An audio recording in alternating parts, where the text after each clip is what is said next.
Salam sejahtera, terima kasih karena bersama dengan saya di Nazilin Unity Channel. Pernah dengar pepatah orang Melayu kata kerana mulut badan binasa? Ataupun kalau nama penuhnya atau pepatah penuhnya, kerana nila setitik susu sebelang rusak, kerana kerana mulut badan binasa. Apalah yang aku cakap ni? Ini semua merujuk kepada seorang aktivis Perikatan Nasional, yaitu Cikgu Bad. Kali ini Cikgu Bad ditangkap polis kerana itu yang saya kata tadi, kerana mulut badan binasa.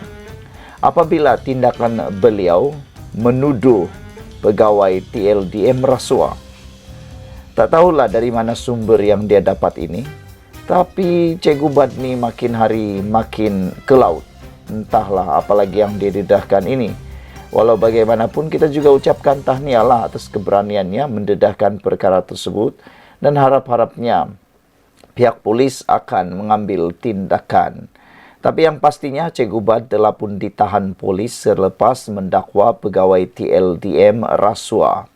Kesian juga orang-orang yang didakwa seperti ini kan.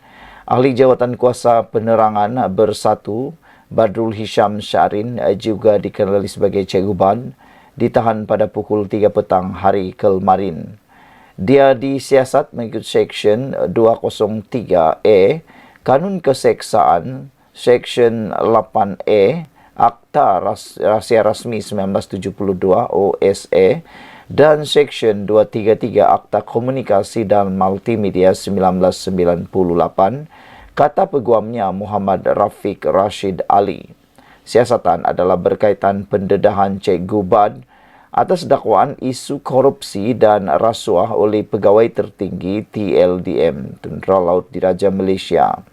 Pihak polis juga mengesahkan permohonan reman akan dibuat pagi esok di hadapan Magistrat Mahkamah Magistrat Putrajaya jam 9 pagi, kata Rafiq pada satu kenyataan.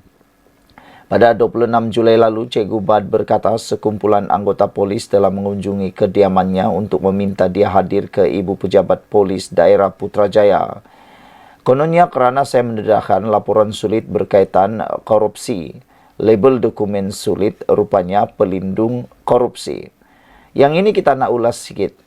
Pertama sekali, tak tahu siapalah orang yang bodoh sangat membocorkan rahsia rasmi, rahsia sulit ini ataupun laporan sulit berkait korupsi ini. Itu yang pertama. Yang kedua, Cikgu Bad kena tahu bahawa semua dokumen yang sulit bukanlah pelindung korupsi, tetapi ianya melindungi siasatan yang sedang dijalankan. Kalau awal-awal lagi semua laporan-laporan ataupun semua dokumen sulit sudah disebarkan, nak tanyalah kepada Cikgu Bad, bagaimana lagi nak membuat siasatan untuk membetulkan atau mencari kebenaran? Kalau orang itu hanya dianiaya, apa Cikgu Bad nak jawab? Kalau orang itu hanya difitnah dan masih dalam siasatan, apa Cikgu Bad nak buat? Takkan itu pun tak faham. Tapi walau termakan pula hasutan Cikgu Bad, sebenarnya laporan sulit itu dalam siasatan, masih dalam siasatan. Itu sebabnya dokumen itu masih klasifikasinya sebagai sulit rahsia untuk tidak mengganggu siasatan. Kalau sudah selesai, manakan mungkin ianya dirahsiakan? Ia pasti akan didedahkan, akan didakwa. Tapi yang paling bodoh sekali, siapalah sumber yang memecahkan itu kalau betul ada atau hanya sekadar sangkaan semata-mata. Ugutan ditangkap bersangkutan posting dedah dokumen sulit libat rasuah memang saya telah terima beberapa hari lepas, kata Cikgu Bad. Sebelum itu pada 22 Julai, Badrul menyiarkan di Facebook mengenai dokumen sulit yang didakwa diterimanya pada 15 Julai lalu. Dokumen itu dikatakan ditujukan kepada Menteri Pertahanan Muhammad Khalid Nordin, Panglima Angkatan Tentera Malaysia dan SPRM, serta kelihatan ditandatangani oleh Panglima Tentera Diraja Laut Diraja Malaysia Abdul Rahman Ayub. Ia didakwa mengandungi aduan mengenai calon yang menjadi kegemaran parti tertentu, bagi menggantikan Abdurrahman yang akan bersara tidak lama lagi. Badrul mendakwa dokumen itu menunjukkan bagaimana individu terbabit terlibat dalam beberapa kes rasuah termasuk perolehan 45 juta. Dakwa Badrul lagi, kata siasatan SPRM juga menyatakan bahawa individu tersebut jelas tidak bertanggung jawab, tidak jujur dan tidak amanah terhadap tugasan dan amanah. Kata Cikgu Bad, bagaimana individu korup ini jadi Panglima Tentera Laut dalam keadaan Laut Cina Selatan sedang berdepan krisis dan konflik. Pada 24 Julai, Badrul mendakwa dia menerima ugutan atas pendedahannya. Dia maklumkan telah menyerahkan semua dokumen berkaitan kepada pengerusi PAC, Mas Emeriati Samsudin.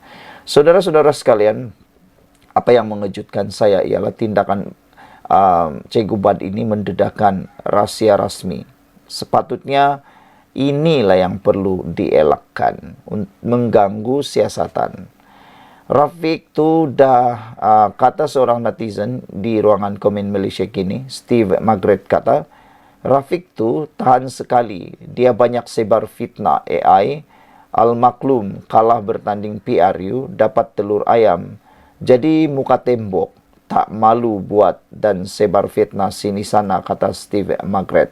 Sekian dulu untuk kali ini, jangan lupa tinggalkan komen anda, tekan butang subscribe, bye-bye. Ada penganalisis politik bebas mengatakan, himpunan itu adalah himpunan yang paling bodoh sekali di dunia.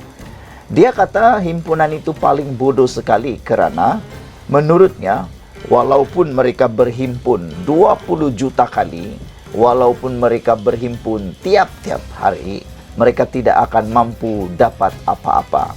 Dengan kata lain, useless. Kerana himpunan yang boleh menyebabkan Anwar Ibrahim tumbang atau letak jawatan atau mengundurkan diri hanya satu. Himpunan di Parlimen. Anwar Ibrahim hanya boleh letak jawatan melalui ahli-ahli Parlimen, melalui sokongan undi tidak percaya ataupun sokongan undi percaya. Jadi siapapun yang berhimpun lepas ni tak payahlah anda ikut. Dorang bohong saja tu. Mana mungkin Anwar Ibrahim boleh letak jawatan dengan hanya 50 orang, 20 orang, 100 orang, 1000 orang, 50,000 orang. Tidak mungkin. Lihat.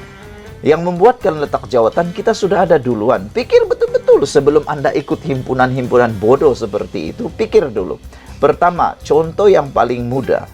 Muhyiddin Yassin yang pernah letak jawatan sebagai Perdana Menteri di Malaysia hanya 2 orang. Pertama, Mahathir Mohamad. Yang kedua, Muhyiddin Yassin. Tun Mahathir letak jawatan kerana hilang kepercayaan, kerana hilang sokongan ahli parlimen.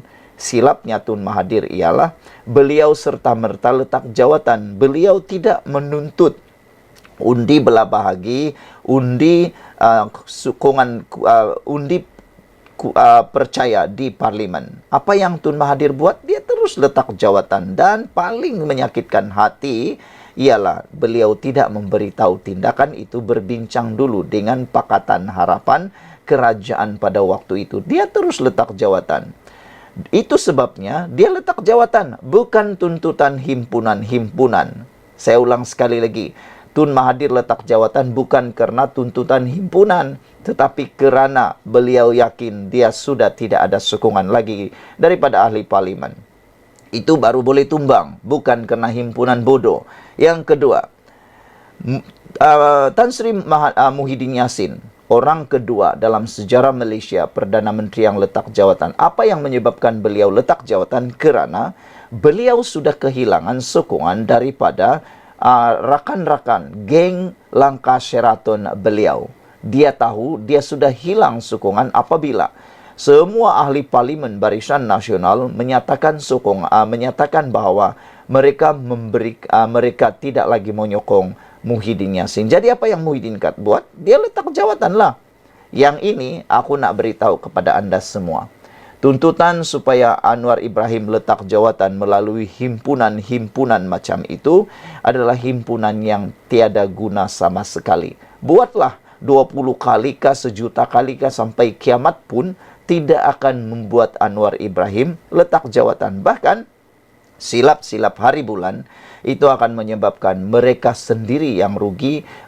Dengan kata lain, mereka termakan diri sendiri. Tindakan itu makan tuan. Apabila orang akan mula benci, dan apabila dibuat himpunan semalam dengan hadirnya 50 orang saja, orang mula kata, rupa-rupanya penyokong Perikatan Nasional ini bukan ramai pun. Yang hanya meramaikan naratif, yang hanya meramaikan itu adalah di media sosial. Sebenarnya yang betul-betul lah menyertai mereka ini dalam memburuk-burukkan kerajaan bukan ramai pun. Jadi kita sudah tahu yang memburuk-burukkan kerajaan itu lebih kurang dalam 50 orang saja. Tapi biasalah kan di dunia moden ini sekarang begitu mudahnya tersebar melalui media sosial.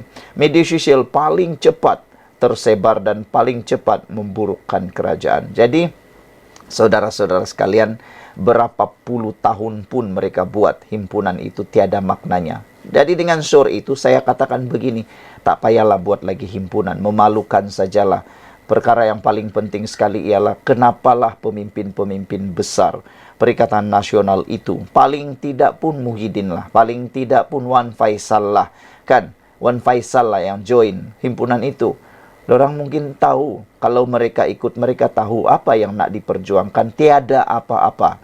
Ini, aduh, itulah himpunan paling gagal di muka bumi, karena tiada satu pun pemimpin besar dalam Perikatan Nasional yang ikut.